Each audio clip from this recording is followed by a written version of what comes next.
Hello दोस्तों, आप सभी का जयपुर नर्सिंग क्लासेज के यूट्यूब प्लेटफॉर्म पर एक बार फिर से हार्दिक स्वागत है।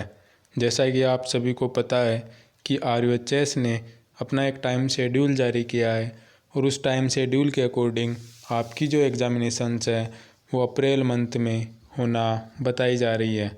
तो उसी बात को ध्यान में रखते हुए हमने अपने YouTube channel Jaipur nursing classes पर एग्ज़ाम से related information, paper pattern, important topics, questions और भी मॉडल पेपर डालते हुए शुरू कर दिए हैं। तो जुड़िए हमारे यूट्यूब चैनल से, सब्सक्राइब कीजिए चैनल को, बेल आइकन को प्रेस कीजिए और वीडियो को ज़्यादा से ज़्यादा शेयर कीजिए। आज का हमारा टॉपिक रहेगा प्लूरल इन्फ्यूज़न, यानी कि प्लूरल इफ्यूज़न होता क्या है, इसकी डेफिनेशन क्या है, इसके कोज क्या है, इसके साइन सिम्टम्स, टाइप्स, स्टेजेज और इसका मैनेजमेंट अपन कौन कौन सा कर सकते हैं, इसके बारे में आज बात करेंगे। जो प्लूरल इफ्यूज़न होता है वो रेस्पिरेटरी सिस्टम से रिलेटेड डिसऑर्डर होता है, जो लंग्स से रिलेटेड होता है, यानी कि जो आपका रेस्पिरेटरी जो सिस्टम होता है उससे रिलेटेड डिजीज़ होती है। तो आपको ध्यान रखना है कि जो प्लूरल इफ्यूज़न अगर पूछा जाता है तो रेस्पिरेटरी रिलेटेड डिजीज़ है, तो उसके बारे में आपको एक्सप्लेन करना है। तो इसके डेफिनेशन की मैं बात करूं सबसे पहले, तो डेफिनेशन की अपन बात करें कि abnormal accumulation of excessive fluid in the plural space, यानी कि जो लंग्स के अंदर जो प्लूरल स्पेस होता है उसके अंदर अगर एबनॉर्मल एक्यूमुलेशन ऑफ फ्लूइड, यानी कि एबनॉर्मली फ्लूइड का एक्यूमुलेशन देखने को मिले तो वो प्लूरल इफ्यूज़न माना जाता है। यानी कि अगर लंग्स के अंदर किसी भी प्रकार का फ्लूइड भर जाता है तो वो है जो मतलब प्लूरल इफ्यूज़न को माना जाता है कि in this condition excessive fluid in the plural space between the thin membrane lining of the lungs and chest cavity, यानी कि जो लंग्स की थिन मेम्ब्रेन लाइनिंग होती है और जो चेस्ट कैविटी होती है उसके अंदर अगर फ्लूइड का एक्यूमुलेशन हो जाता है तो वो प्लूरल इफ्यूज़न कहलाता है। आई होप आपको डेफिनेशन समझ में आई होगी। अगर अपन सीधी सी बात करें तो लंग्स के अंदर अगर वाटर या फ्लूइड भर जाता है तो वो प्लूरल इफ्यूज़न माना जाता है। इसको आपको ध्यान में रखना है। ये तो बात हो गई डेफिनेशन की। आगे अपन बात करेंगे डेफिनेशन के बाद में टाइप्स की, यानी कि प्लूरल इफ्यूज़न कौन कौन से टाइप्स का देखने को मिलता है। तो सबसे पहले टाइप्स की बात करूँ तो ये दो टाइप्स का होता है, टू टाइप्स का देखने को मिलता है। पहला होता है ट्रांसड्यूटिव और दूसरा होता है एक्सड्यूटिव, यानी कि फर्स्ट टाइप आपका ट्रांसड्यूटिव और दूसरा होता है एक्सड्यूटिव। ट्रांसड्यूटिव अगर अपन प्लूरल इफ्यूज़न की बात करें तो उसे अपन एक्सप्लेन करना चाहिए तो कैसे एक्सप्लेन करेंगे कि caused by pressure imbalances often heart failure, यानी कि अगर लंग्स के अंदर किसी प्रकार के प्रेशर में इम्बैलेंस आता है या ब्लड प्रेशर बढ़ जाता है या कोई भी आर्टरी के अंदर कोई ब्लॉकेज या रप्चर हो जाती है तो उस कारण अगर जो प्लूरल इफ्यूज़न देखने को मिलता है तो वो ट्रांसड्यूटिव प्लूरल इफ्यूज़न बोला जाता है। इसके बाद में नेक्स्ट अपन प्लूरल इफ्यूज़न की बात करेंगे तो वो है एक्सड्यूटिव। एक्सड्यूटिव का मतलब, एक्स का मतलब आप समझ सकते हो एक्स्ट्रा, यानी कि अगर बाहर से किसी प्रकार के इन्फेक्शन, इन्फ्लामेशन या कोई भी डिजीज़ के कारण अगर प्लूरल इफ्यूज़न लंग्स के अंदर देखने को मिलता है तो वो एक्सड्यूटिव प्लूरल इफ्यूज़न कहलाता है। आपको ध्यान में रखना है। इसकी अगर मैं ट्रिक की बात करूं तो ट्रांस का मतलब आप ध्यान रखना कि अगर लंग्स से रिलेटेड, यानी कि अगर लंग्स का खुद का अगर इसमें इन्वॉल्वमेंट होता है, किसी आर्टरी का ब्लॉकेज, किसी वेन का ब्लॉकेज या किसी प्रकार का जो प्रेशर है बॉडी के अंदर देखने को मिलता है तो वो ट्रांसड्यूटिव प्लूरल इफ्यूज़न माना जाता है। इसके बाद में नेक्स्ट अपन बात करेंगे कि एक्सड्यूटिव। एक्सड्यूटिव का मतलब एक्स्ट्रा, यानी कि अगर बाहर से अगर किसी प्रकार का इन्फ्लामेशन, इन्फेक्शन के कारण अगर प्लूरल इफ्यूज़न देखने को मिलता है तो वो एक्सड्यूटिव के अंदर इंक्लूड किया जाता है। तो आई होप आपको यहाँ तक समझ में आया होगा कि जो प्लूरल इफ्यूज़न होता है उसके कौन कौन से टाइप्स होते हैं। इसके बाद में नेक्स्ट अपन बात करेंगे टाइप्स के बाद में साइन सिम्टम्स की, यानी कि प्लूरल इफ्यूज़न के अंदर कौन कौन से साइन सिम्टम्स देखने को मिलते हैं। तो सबसे पहले साइन सिम्टम्स की मैं बात करूं तो उसके शॉर्टनेस ऑफ ब्रीथ, यानी कि जो पेशेंट अगर प्लूरल इफ्यूजन देखने को मिलता है तो उसके अंदर शॉर्टनेस ऑफ ब्रीथ यानी कि डिस्पनिया अपन बोल सकते हैं, वो देखने को मिल सकता है। ये मेन जो साइन सिम्टम्स के अपन अंदर इंक्लूड कर सकते हैं। इसके बाद में शार्प चेस्ट पेन, यानी कि जो बॉडी के अंदर या चेस्ट के अंदर या जो पेशेंट है उसके अंदर शार्प चेस्ट पेन यानी जो तीखा चेस्ट पेन यानी कि तेज़ी से होने वाला चेस्ट पेन देखने को मिल सकता है। इसके बाद में बॉडी के अंदर या पेशेंट के अंदर ड्राई कफ यानी कि जो है ड्राई कफिंग की जो है कंडीशन देखने को मिल सकती है पेशेंट के अंदर। इसके अलावा ऑर्थोपनिया का मतलब होगा कि डिफ़िकल्टी ब्रीथिंग लाइंग डाउन, यानी कि जब पेशेंट लाइंग डाउन होता है यानी कि जब पेशेंट स्लीपिंग कंडीशन में होता है या लेटा हुआ होता है, उस कंडीशन के अंदर ऑर्थोपनिया यानी जो होता है कि डिफ़िकल्टी होती है ब्रीथिंग में, यानी कि उसे ब्रीथ करने में डिफ़िकल्टी देखने को मिलती है, तो उसे अपन बोलते हैं ऑर्थोपनिया। इसके बाद में नेक्स्ट अपन बोल सकते हैं फीवर बॉडी के अंदर देखने को मिल सकता है, फटीग बॉडी के अंदर देखने को मिल सकता है। इसके अलावा डिक्रीज एक्सरसाइज टॉलरेंस, यानी कि पेशेंट के अंदर जो डेली एक्टिविटी है वो डिक्रीज हो जाती है, यानी कि जो डेली एक्सरसाइज या अपन बोल सकते हैं डेली जो एक्टिविटी देखने को मिलती है वो कम हो जाती है। तो आई होप आपको यहाँ समझ में आया होगा कि कौन कौन से साइन सिम्टम्स पेशेंट के अंदर देखने को मिलते हैं। तो सबसे पहले मेन साइन सिम्टम्स की मैं बात करूँ तो शॉर्टनेस ऑफ ब्रीथ यानी कि डिस्पनिया पेशेंट के अंदर मेनली देखने को मिलेगा। इसके अलावा जो है ऑर्थोपनिया, इसके अलावा चेस्ट पेन तो मेनली है जो देखने को मिलेगा ही मिलेगा, क्योंकि उसका एक कारण होता है कि अगर पेशेंट के अंदर प्रॉपर ऑक्सीजन सप्लाई नहीं होगी तो जो है ब्लड सप्लाई भी नहीं हो पाएगी, और ब्लड सप्लाई नहीं हो पाएगी तो डिस्पनिया होगा तो श्योर है कि पेशेंट के अंदर चेस्ट पेन देखने को मिलेगा या बॉडी पेन या अपन बोल सकते हैं किसी प्रकार की एक्टिविटी देखने को मिलेगी। तो आपको ध्यान रखना है कि मेन जो साइन सिम्टम्स इसका होगा वो होगा शॉर्टनेस ऑफ ब्रीथ। इसके अलावा ऑर्थोपनिया होता है क्या, दोबारा से मैं बताऊं तो ऑर्थोपनिया अगर पेशेंट रिलैक्स कंडीशन में है या लाइंग डाउन कंडीशन में है तो उस कंडीशन में पेशेंट को डिफ़िकल्टी होगी ब्रीथिंग में, यानी कि ब्रीथिंग के दौरान डिफ़िकल्टी देखने को मिलेगी। ये तो हो गई साइन सिम्टम्स की बात, आपको यहाँ तक समझ में आया होगा। नेक्स्ट अपन बात करेंगे, तो नेक्स्ट अपन बात करते हैं स्टेजेज की, यानी कि एक पेशेंट के अंदर कौन कौन सी स्टेज के अंदर प्लूरल इफ्यूजन देखने को मिलता है, या जो प्लूरल इफ्यूजन होता है वो कौन कौन सी स्टेज में प्रेजेंट होता है। तो आपको मेनली जो स्टेज हैं वो 3 होती हैं इसके अंदर पेशेंट के अंदर देखने को मिल सकती है। फर्स्ट होगी एक्सड्यूटिव स्टेज, दूसरी होगी फाइब्रो प्यूरुलेंट स्टेज, तीसरी होगी ऑर्गेनाइजेशन स्टेज। अब मैं बात करूं कि जो फर्स्ट स्टेज होती है एक्सड्यूटिव स्टेज वो होती क्या है या कौन कौन सी कंडीशन इसके अंदर देखने को मिलती है। तो इसके अंदर होता है क्या कि accumulation of protein rich fluid, यानी कि जो प्रोटीन रिच फ्लूइड होता है उसका प्लूरल स्पेस के अंदर एक्यूमुलेशन जमाव देखने को मिलता है। फर्स्ट स्टेज के अंदर क्या होगा कि जो प्रोटीन रिच फ्लूइड होता है उसका जो होता है एक्यूमुलेशन देखने को मिलता है, और वो किस कारण देखने को मिलता है, इन्फ्लामेशन के कारण यह है जो देखने को, या इन्फेक्शन के कारण ये देखने को मिलता है। नेक्स्ट स्टेज की अपन बात करेंगे फाइब्रोप्यूरुलेंट स्टेज।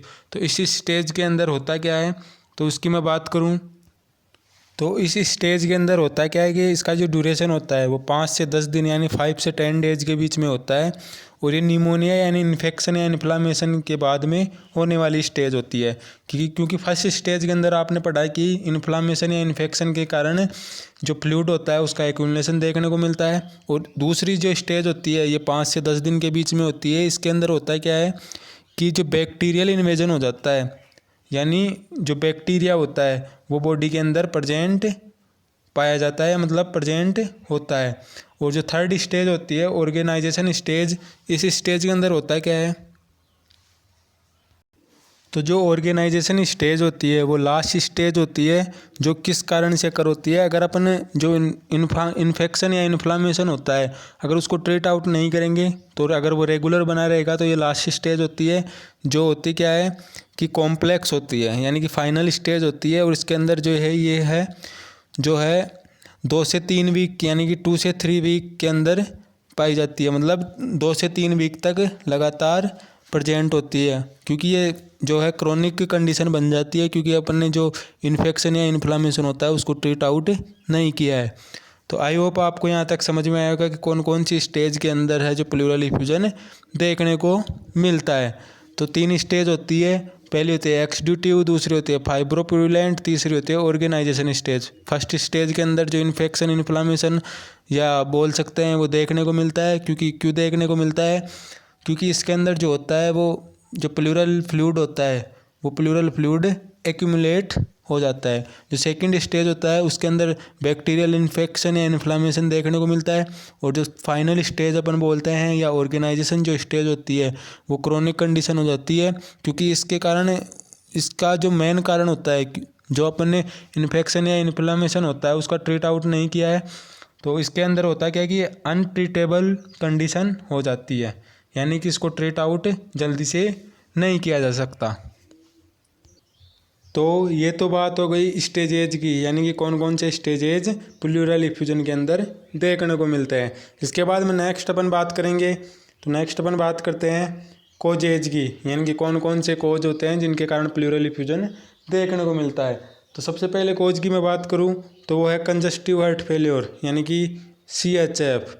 यानी कि अगर पेशेंट के अंदर कंजस्टिव हार्ट फेल्योर पहले से प्रेजेंट है तो उसके अंदर प्लूरल इफ्यूजन होने का पूरा पूरा चांस बना रहता है। इसके बाद में नेक्स्ट अपन बात करेंगे न्यूमोनिया और इन्फेक्शन, यानी कि पेशेंट के अंदर निमोनिया या इन्फेक्शन देखने को मिलता है तो उसके अंदर 100% तो अपन नहीं बोल सकते, लेकिन उसके अंदर जो चांस होते हैं प्लूरल इफ्यूजन के, क्योंकि न्यूमोनिया के कारण जो है लंग्स की जो कैपेसिटी होती है या लंग्स की जो फंक्शन की जो कैपेसिटी होती है वो कम हो जाती है और इन्फेक्शन या इन्फ्लामेशन होने के चांस बनते हैं।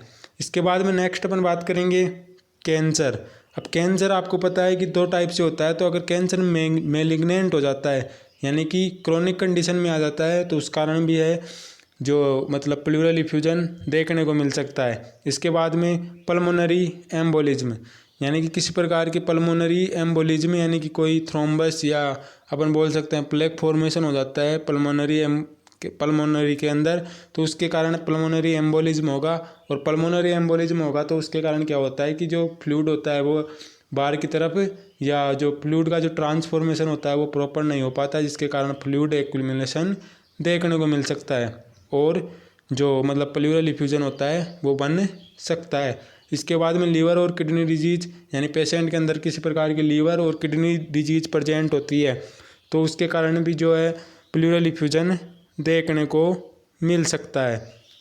इसके बाद में नेक्स्ट अपन ने बात की कि इन्फ्लामेटरी या ऑटोइम्यून डिसऑर्डर, यानी कि किसी प्रकार का इन्फ्लामेशन या ऑटोइम्यून का मतलब हो गया है कि बॉडी का जो खुद का इम्यून सिस्टम है अगर वो कमज़ोर है तो उस कारण है जो मतलब ऑटोइम्यून करने की जो कैपेसिटी होती है वो कम हो जाती है और जो होता है मतलब इन्फ्लामेशन बढ़ जाता है और जो पल्मोनरी एम्बोलिज्म होता है या पल्मोनरी इफ्यूजन होता है वो देखने को मिल सकता है। इसके अलावा सर्जरी और ट्रॉमा, यानी कि किसी पेशेंट के अंदर पहले से कोई सर्जरी, यानी कि कोई हार्ट की सर्जरी मान लो या कोई लंग्स की सर्जरी मान लो, अगर वो पहले से हो रखी है और उसके अंदर कोई भी मतलब मिस्टेक हो जाती है यानी कि वो प्रॉपर रूप से नहीं हो पाती है तो उसके कारण ट्रॉमा हो सकता है। और अगर ट्रॉमा हो जाएगा तो पेशेंट के अंदर पल्मोनरी इफ्यूजन देखने को मिल सकता है।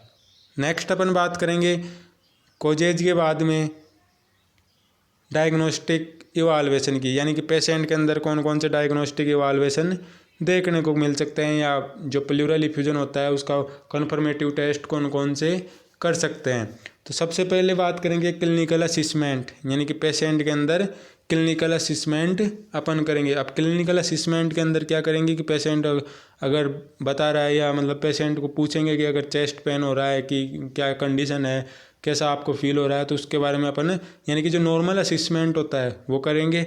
इसके बाद में नेक्स्ट अपन बात करेंगे चेस्ट एक्सरे, जो चेस्ट एक्सरे अपन करेंगे। चेस्ट एक्सरे के द्वारा अपन जो चेस्ट की जो कंडीशन है या चेस्ट के अंदर जो फ्लूइड होता है अगर वो भरा हुआ होता है तो उसका पता लगाएंगे। इसके अलावा अल्ट्रासाउंड, सीटी स्कैन के बाद में थोरासेंटेसिस और लास्ट में अपन करेंगे फ्लूइड एनालिसिस। और अगर पेशेंट के अंदर फ्लूइड पाया जाता है या फ्लूइड एक्यूमुलेशन होता है तो उस फ्लूइड को अपन टेस्ट आउट करेंगे।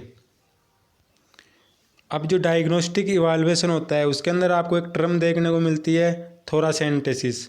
यानी कि थोरासेंटेसिस होता क्या है, तो थोरासेंटेसिस की बात करूं तो उसके अंदर एक मिनिमली इन्वेजिव प्रोसीजर यानी कि नॉर्मल इन्वेजिव प्रोसीजर होता है, जिसके अंदर क्या करते हैं, मतलब रिमूव एक्सेसिव फ्लूइड, यानी कि जो फ्लूइड होता है एक्सेसिव उसको एक निडल के द्वारा निकाला जाता है। जो किसके अंदर निकाला जाता है, जो अपना स्पेस होता है, मतलब प्लूरल स्पेस, और जो चेस्ट वाल होती है उसके अंदर बीच में कोई फ्लूइड पाया जाता है तो उसे मतलब निडल के द्वारा बाहर निकाला जाता है, और जो पेशेंट होता है उसको रिलीव किया जाता है। क्योंकि उसको बाहर इसलिए निकाला जाता है क्योंकि उसका जो मतलब फ्लूइड एनालिसिस अपन कर सकते हैं। तो थोरासेंटेसिस से एक मतलब मिनिमली इन्वेजिव प्रोसीजर यानी कि नॉर्मल इन्वेजिव प्रोसीजर होता है, जिसके अंदर क्या होता है कि पेशेंट की चेस्ट वाल और जो प्लूरल स्पेस होता है उसके बीच में नीडल का उपयोग करते हुए जो मतलब फ्लूइड होता है एक्सेसिव फ्लूइड उसे बाहर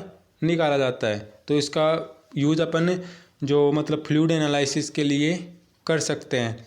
इसके बाद में नेक्स्ट अपन बात करेंगे डायग्नोस्टिक इवाल्वेशन की। तो डायग्नोस्टिक इवाल्वेशन के बाद में नेक्स्ट अपन बात करेंगे मैनेजमेंट की, यानी कि अगर पेशेंट के अंदर प्लूरल इफ्यूजन जो होता है वो कन्फर्मेटिव हो चुका है, यानी कि अपन को कन्फर्म पता चल चुका है कि पेशेंट जो है प्लूरल इफ्यूजन का मतलब प्रेजेंट है उसके अंदर, तो उसके लिए कौन कौन सा मैनेजमेंट अपन करेंगे। तो सबसे पहले मेडिकल मैनेजमेंट की बात करूं तो ट्रीटिंग द अंडरलाइनिंग कोज, यानी कि जो अंडरलाइनिंग कोज होते हैं उन्हें ट्रीट आउट करेंगे।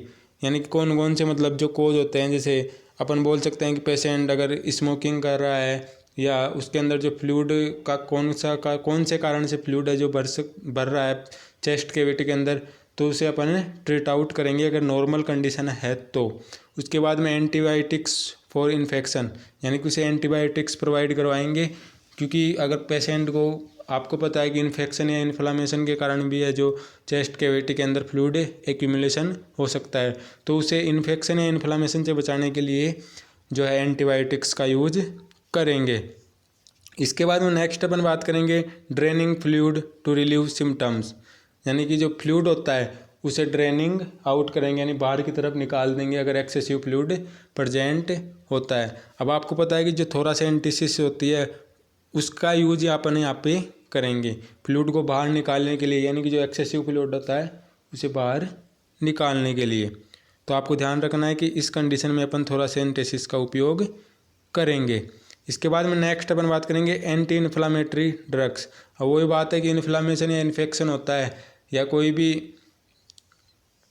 मतलब डिजीज़ पहले से प्रेजेंट है तो उसे पहले अपन ट्रीट आउट करेंगे, यानी कोई इन्फ्लामेशन प्रेजेंट है तो उसे एंटी इन्फ्लामेटरी जो ड्रग्स होती है उनका यूज करके ट्रीट आउट करेंगे। इसके बाद में कोर्टिकोस्टेरॉइड्स यूज, यानी कि जो कोर्टिकोइड स्टेरॉइड्स होती हैं उनका यूज करेंगे। अब आपको पता है होगा कि जो कोर्टिकोस्टेरॉइड्स होती है वो पावरफुल जो होती है मतलब एंटी इन्फ्लामेटरी या जो अपन बोल सकते हैं fast acting anti inflammatory drugs होती हैं। तो उनका कोर्टिकोस्टेरॉइड्स को अपन यूज़ किस लिए करेंगे, क्योंकि पेशेंट को फास्टली रिलीव देने के लिए। तो आपको ध्यान रखना है मेनली अपन इसको अंदर प्लूरल इफ्यूजन के अंदर जो है एंटी इन्फ्लामेटरी ड्रग्स या जो भी इन्फेक्शन या इन्फ्लामेशन है उसको जल्दी से जल्दी ट्रीट आउट करने की कोशिश करेंगे। इसके बाद में मेडिकल मैनेजमेंट के बाद में ध्यान रखना आपको जो मैनेजमेंट होता है वो 3 टाइप से लिखा जाता है। मेडिकल मैनेजमेंट के बाद में अपन बात करेंगे सर्जिकल मैनेजमेंट की, यानी कि जो प्लूरल इफ्यूजन होता है उसका कौन कौन सा सर्जिकल मैनेजमेंट अपन कर सकते हैं। तो सबसे पहले सर्जिकल मैनेजमेंट की बात करूं थोरासेंटेसिस, यानी कि वही आपने पहली बात की कि थोरासेंटेसिस होता है कि ये जो थोरासेंटेसिस होता है उसके अंदर एक नीडल का यूज किया जाता है और नीडल के द्वारा जो एक्सेसिव फ्लूइड का एक्यूमुलेशन हो चुका है उसको बाहर निकाला जाता है। तो आपको ध्यान रखना है कि मेनली अपन नॉर्मली इसका ज़्यादा से ज़्यादा उपयोग करते हैं लगभग हर पेशेंट के अंदर जिसके अंदर प्लूरल इफ्यूजन देखने को मिलता है। इसके बाद में चेस्ट ट्यूब इंसर्टन, यानी कि अपन जो चेस्ट ट्यूब है उसका इंसर्शन करेंगे। अब जो चेस्ट ट्यूब इंसर्शन होता है उसका यूज अपन किस लिए करेंगे, तो इसका यूज अपन अगर जो पेशेंट है उसके अंदर क्रोनिक कंडीशन में है और उसके अंदर जो चेस्ट कैविटी है उसके अंदर अगर जो फ्लूइड है वो एक्सेसिव कंडीशन में या एक्सेसिव मात्रा के अंदर बढ़ चुका है, तो उसे ट्रीट आउट करने के लिए या उसे बाहर से ड्रेन आउट करने के लिए अपन जो है चेस्ट ट्यूब का यूज करेंगे। इसके बाद में है प्लूरोडेसिस। तो प्लूरोडेसिस की बात करूं तो प्लूरोडेसिस का होता क्या है कि एक प्रोसीजर होता है जिसके अंदर जो मतलब स्पेस होता है लंग्स और जो चेस्ट वाल के अंदर, यानी कि जो प्लूरल स्पेस होता है उसको सील कर दिया जाता है, जिससे क्या हो कि उसे प्लूरल इफ्यूजन से बचाया जा सके। तो उसके अंदर क्या होता है कि केमिकल का यूज किया जाता है, एक केमिकल का यूज अपन करते हैं और उस केमिकल के द्वारा जो चेस्ट वाल और जो लंग्स होती है यानी कि जो प्लूरल स्पेस होता है उसे सील करते हैं। इसके बाद में नेक्स्ट अपन बात करेंगे प्लूरेक्टोमी, यानी कि प्लूरेक्टोमी होता है क्या है। तो प्लूरेक्टोमी के अंदर होता है क्या है कि एक सर्जिकल प्रोसीजर किया जाता है जिसके अंदर क्या हो जाता है, प्लूरा जो अपनी होती है, प्लूरा क्या होती है, जो मतलब लंग्स और जो चेस्ट वाल की जो मेम्ब्रेन होती है उसको सर्जिकली रिमूव कर दिया जाता है, तो जिसके कारण क्या होता है उसे इन्फेक्शन या इन्फ्लामेशन से बचाया जा सके। तो आपको ध्यान रखना है कि प्लूरेक्टोमी क्या होता है, तो removing part of the pleura. अब प्लूरा क्या होता है, प्लूरा जो अपनी लंग्स होती है, लंग्स और जो चेस्ट वाल होती है उसकी जो मेम्ब्रेन होती है वो प्लूरा बोला जाता है, और जो प्लूरा को सर्जिकली अपन रिमूव करेंगे तो वो प्लूरेक्टोमी बोला जाता है। इसके बाद में नेक्स्ट अपन सर्जिकल मैनेजमेंट करेंगे, तो वो क्या करेंगे, वीडियो असिस्टेड थोरोस्कोपिक सर्जरी, यानी कि VATS, वीडियो असिस्टेड थोरोस्कोपिक सर्जरी। अब जो VATS होता है यानी कि जो वीडियो असिस्टेड थोरोस्कोपिक सर्जरी होती है उसका यूज मोस्टली बहुत कम किया जाता है, क्योंकि इसका जो अपन यूज करते हैं वो किस लिए करते हैं, इसके अंदर जो होता है एक छोटा कैमरा लिया जाता है यानी कि थोरोस्कोप लिया जाता है और जो चेस्ट कैविटी के अंदर डालकर जो कंडीशन होती है उसको ट्रीट आउट किया जाता है। तो ये एक जो होता है मतलब बहुत कम रेयर चांसेज के अंदर इसका यूज किया जाता है, जबकि प्लूरल जो इफ्यूजन होता है उसका जो मेनली सर्जिकल ट्रीटमेंट होता है वो होता है थोरासेंटेसिस।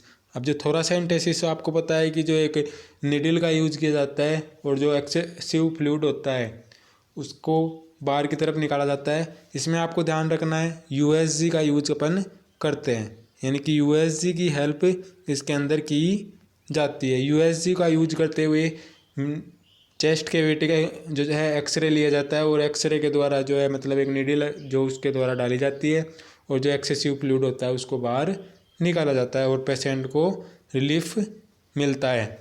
ये तो हो गए सर्जिकल मैनेजमेंट की। अब सर्जिकल मैनेजमेंट के अंदर आपको ध्यान रखना है एक तो थोरासेंटेसिस और एक चेस्ट ट्यूब इंसर्शन, ये दोनों है जो मेनली यूजेबल जो है ट्रीटमेंट होते हैं सर्जिकली। इसके बाद में नेक्स्ट अपन बात करेंगे नर्सिंग मैनेजमेंट की, यानी कि जो प्लूरल इफ्यूजन है उसके अंदर अब एक नर्स या जो नर्सिंग स्टाफ होता है उसकी कौन कौन सी रेस्पॉन्सिबिलिटी होती है। तो सबसे पहले बात करेंगे तो असिस्मेंट एंड मॉनिटरिंग, यानी कि assessment and monitoring of the patient, यानी कि पेशेंट के अंदर जो नॉर्मल वाइटल साइन TPR जो भी होता है उसको चेकआउट करेंगे। इसके बाद में नेक्स्ट अपन बात करेंगे तो मॉनिटर साइन ऑफ इन्फेक्शन, यानी पेशेंट के अंदर जो इन्फेक्शन के साइन होते हैं उनको मॉनिटर करेंगे। इसके बाद में नेक्स्ट अपन बात करेंगे तो पेशेंट को रेस्पिरेटरी सपोर्ट प्रोवाइड करवाएंगे। पेशेंट को जो है प्रॉपर रेस्पिरेशन हो रहा है या नहीं रहा है, ऑक्सीजन डिमांड प्रॉपर फुलफिल हो रही है या नहीं हो रही है, तो उसका पता लगाएंगे या उसे सपोर्ट प्रोवाइड करवाएंगे। इसके बाद में नेक्स्ट करेंगे पोजिशनिंग, यानी पेशेंट को प्रॉपर पोजिशनिंग प्रोवाइड करवाएंगे।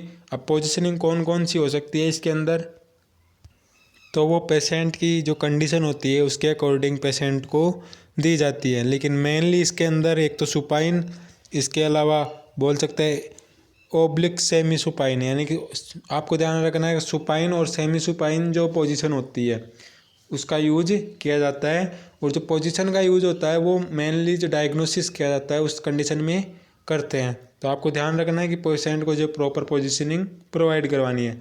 इसके अलावा एडमिनिस्टर ऑक्सीजन थेरेपी, यानी कि पेशेंट के अंदर अगर ऑक्सीजन की जो सप्लाई होती है वो अगर ऑक्सीजन प्रॉपर ले नहीं रहा है या इनटेक आउटपुट जो होता है वो कम है, तो पेशेंट को जो है ऑक्सीजन सप्लाई प्रोवाइड करवानी है। अब ऑक्सीजन सप्लाई अगर प्रिस्क्राइब्ड की गई है आपको डॉक्टर के द्वारा, तभी आपको प्रोवाइड करवानी है। इसके अलावा चेस्ट ट्यूब मैनेजमेंट, अब आपको पता है कि जो इसका सर्जिकल मैनेजमेंट होता है वो चेस्ट ट्यूब इंसर्जन होता है। तो उस अगर पेशेंट के अंदर ट्यूब लगी हुई है तो उसको मैनेजमेंट करना है, उसका मैनेजमेंट अपने को करना है।